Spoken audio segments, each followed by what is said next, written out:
গত বছর ৫ আগস্ট ছাত্র জনতার গণ অভ্যুত্থানের মুখে ভারতে পালিয়ে যান সাবেক প্রধানমন্ত্রী শেখ হাসিনা। অন্তর্বর্তীকালীন সরকারের দায়িত্ব নেওয়ার পর শেখ হাসিনা ও তার পরিবারের সদস্যদের বিরুদ্ধে গুম, হত্যা, দুর্নীতি, জালিয়াতি ও ক্ষমতার অপব্যবহারের অভিযোগে একাধিক মামলা হয়েছে। এছাড়া ক্ষমতায় অপব্যবহার ও জালিয়াতি করে রাজুকের আবাসন প্রকল্পে ১০ কাঠা করে ৬০ কাঠা প্লট বরাদ্দ নেওয়ার অভিযোগে শেখ হাসিনা ও তার পরিবারের সদস্যসহ ২৩ জনের বিরুদ্ধে ৬টি মামলা করেছে দুদক। এসব মামলার আসামি আওয়ামী লীগের সভাপতি শেখ হাসিনা ও তার ভাগ্নি টিউলিপ সিদ্দিককে দেশে আনার কার্যক্রম শুরু করেছে দুদক।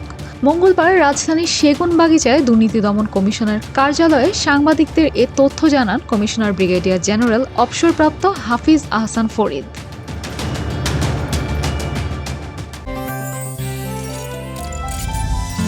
গাজী গ্যাস স্টোভ রান্নায় আনে শিল্পের ছোঁয়া। এ বিষয়ে সাংবাদিকদের প্রশ্নের জবাবে দুদক কমিশনার বলেন, আমরা কাজ শুরু করেছি তাদের দেশে ফিরিয়ে আনার জন্য। এ সময় শেখ হাসিনাকে ফেরত আনতে ইন্টারপোলের রেড নোটিশ জারি হয়েছে কিনা জানতে চাইলে কমিশনার বলেন, রেড নোটিশ নিয়ে আমার কোনো ধারণা নেই, এটি এখনো কমিশনে আলোচিত হয়নি। এছাড়া শেখ হাসিনাকে ফেরত আনতে কী ধরনের পদক্ষেপ নেওয়া হয়েছে জানতে চাইলে কমিশনার আরও বলেন, এর মধ্যে বাংলাদেশ সরকারের পক্ষ থেকে ভারতকে জানানো হয়েছে তাকে ফেরত পাঠানোর জন্য। বিভিন্ন আন্তর্জাতিক দুর্নীতি দমন কমিশনের সঙ্গে আমাদের চুক্তির চূড়ান্ত পর্যায়ে রয়েছে। চুক্তি হয়ে গেলে আমরা তাদের কাছ থেকে সাহায্য পাব।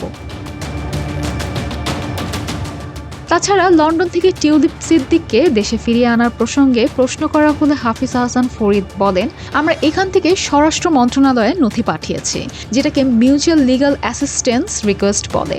পররাষ্ট্র মন্ত্রণালয়ের মাধ্যমে যা বিদেশি দূতাবাসে যাবে এবং সেখান থেকে বাংলাদেশের অ্যাসেম্বলিতে যাবে। মেরিন আমিন, জিটিভি নিউজ।